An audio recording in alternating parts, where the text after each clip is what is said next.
Hi, my name's Olivia, and I just wanted to talk about my experience with SPD, with particular emphasis on the hypersensitivity to touch, which I almost certainly, well, I've not been diagnosed, but I've looked at every single symptom and I know that I had hypersensitivity to touch as a child, SPD.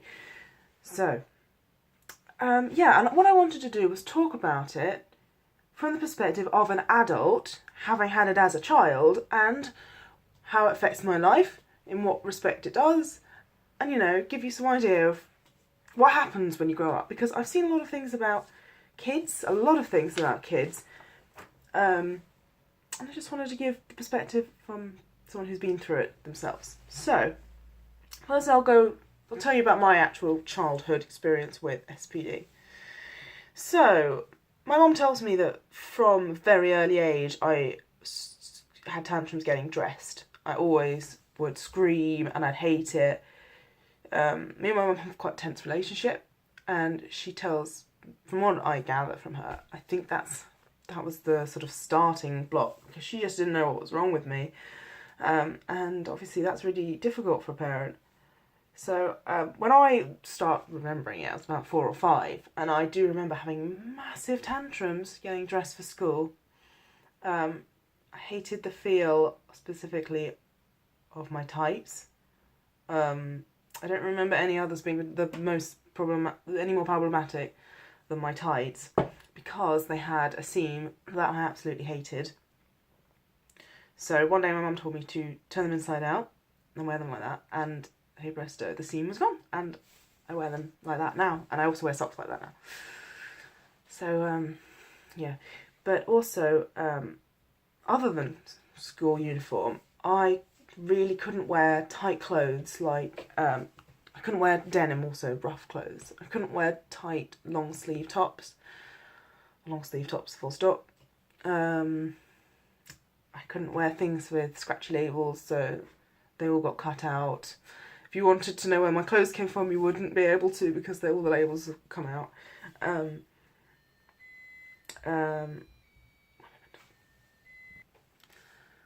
Sorry about that. I had an alarm go off. Anyway, so yeah, couldn't deal with those things. Also, you know, when your sleeves get wrinkled in your coat or anything like that, hated that. I struggled with shoes. I hated lace shoes and also Velcro to an extent, because they could be done up to different tightnesses, and that for me would be very stressful. Like the idea of my shoes being different loosenesses, oh yeah, very, very stressful. So I would obviously go for buckles, but I remember being young and tightening my shoes to the tightest they could go, because then they would definitely be equal, and obviously that's really bad for your feet, and I did have more cramps in my feet, and I still do to a certain extent, than probably a normal person would, because I just used to wear my shoes so tight. Another thing that I used to suffer from was that I absolutely could not wear my hair up. That was just, I don't know whether that was it was having it up, like in the right spot, in the exact equal right spot. I don't know, but I hated that. Having my hair brushed was stressful too. But just sort of, I remember it really just hurting excruciatingly, but also having to sit there and deal with it while it was happening. So yeah, I did put up with that, to be honest. But yeah, and I also really hated greasy stuff. So I couldn't touch greasy stuff, and I immediately wanted to wash my hands straight away. And I only touched things with the tips of my fingers. And also, I hated soapy feelings. So if you know when you wash your hands when you don't rinse the soap off, the feeling of the soap still being on my hand was really, really, really frustrating. So I didn't often. So in my childhood, sometimes I didn't even use soap to wash my hands, which obviously is really bad. But that's what I did to avoid the feeling of it on my hands. So those are some of the things that I experienced when I was little.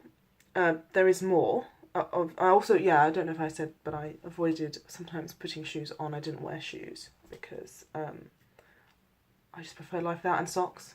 People always say, "Oh, feet are so cold," and I was like, Nope. Well, they're fine. Prefer that over socks. So yeah, growing up then, from that, I sort of adapted. You know, you see your friends wearing things, and you kind of realise you can't carry on just wearing t-shirts, because I only wore t-shirts till I was about 13, and I realised, you know, so I tried some of these things again with a sort of different approach, and I could wear them. So things like denim I could wear, and long sleeves I could wear, and I liked them. I liked the look. And also another big thing was, as I grew up, I saw my body turning into a lady's body rather than a girl's body, and I liked the look of of certain clothes on it that I didn't like before, and I could put up with the different feeling of it because it looked nice, which is good. So I could wear tighter clothes and longer sleeves and denim, and yeah, and I started being able to put my hair up as well. So things just started adapting. That's not to say that everything got normal, because you know, I still am extra sensitive to things. I can feel the tiniest difference. Like, many times I have bought something from the shop, like a top. I've looked at it. Okay, so I've tried one on in the shop, felt great. Picked another one off the shelf, gone home with it, and felt that there is an ever so slight difference in size of the sleeves, and I can feel it, and I can't deal with it, so I have to take it back and change it. Yeah, it's silly, but I can feel it. So yeah, the sensitivity is definitely there.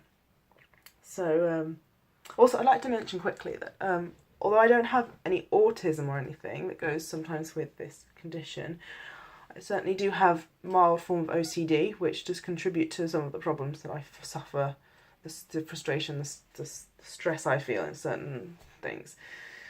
So yeah, so basically I still struggle with the greasiness and the dirtiness side of things.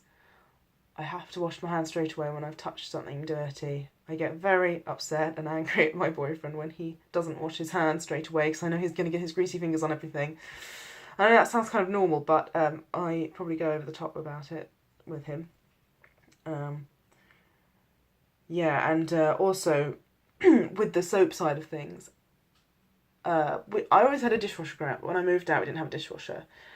And I would just go to such great lengths to get rid of every single soap sud on every single plate, because the idea, I don't know why, it just stressed me out so much. I mean, logically, actually it's alright, but just did. So now we have another dishwasher and all is well, but yeah, for that short time it was really stressful. I still cut seams out of labels. Nope, labels out of seams, but it's just sort of everyday life. It's not special. It's just like, oh, bought some new clothes, better pull the tag off and then cut the label out. It's just normal.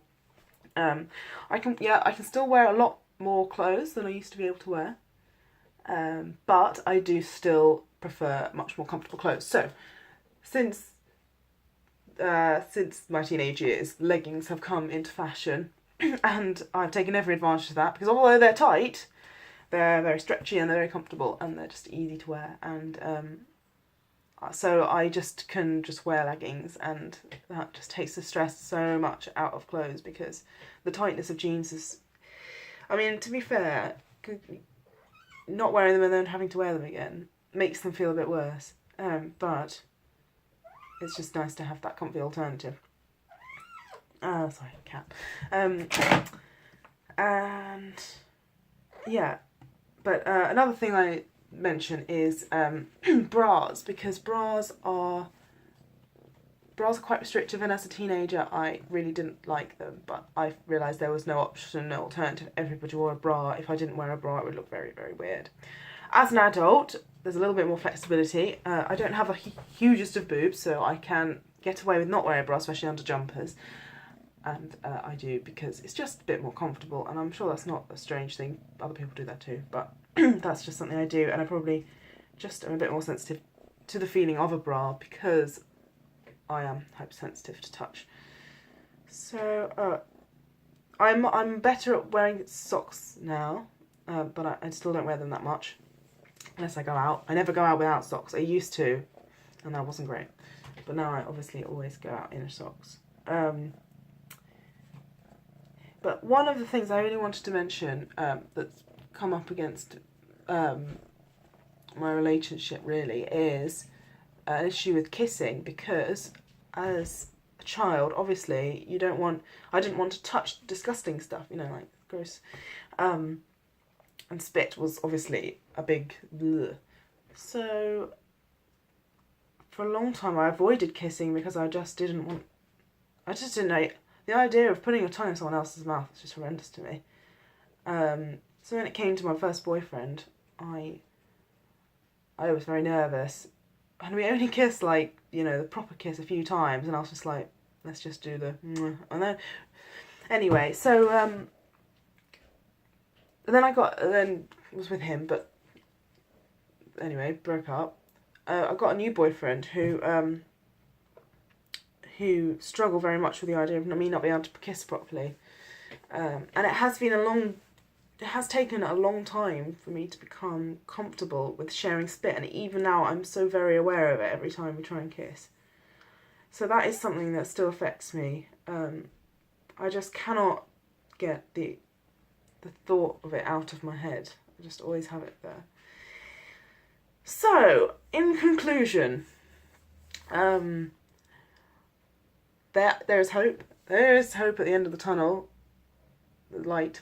That the hypersensitivity will go away, but some of the things will remain. Oh yeah, one more thing, quickly.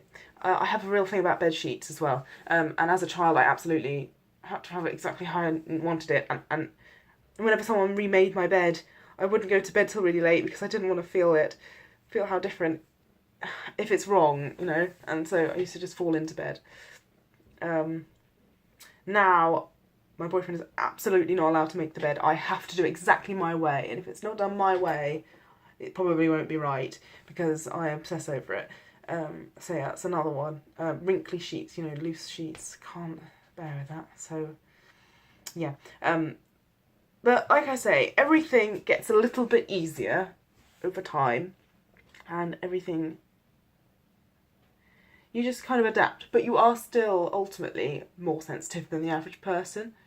So that will always stay, but ultimately you just are an adapted person to the world, like everybody else who has disorder. You just adapt yourself to the world around you, and you find your own ways to do it. So, yeah, I hope you've learned something from my experience, and I hope that if you need any more information or anything, you can ask me. So, yes. Thank you for listening, and I wish you good luck.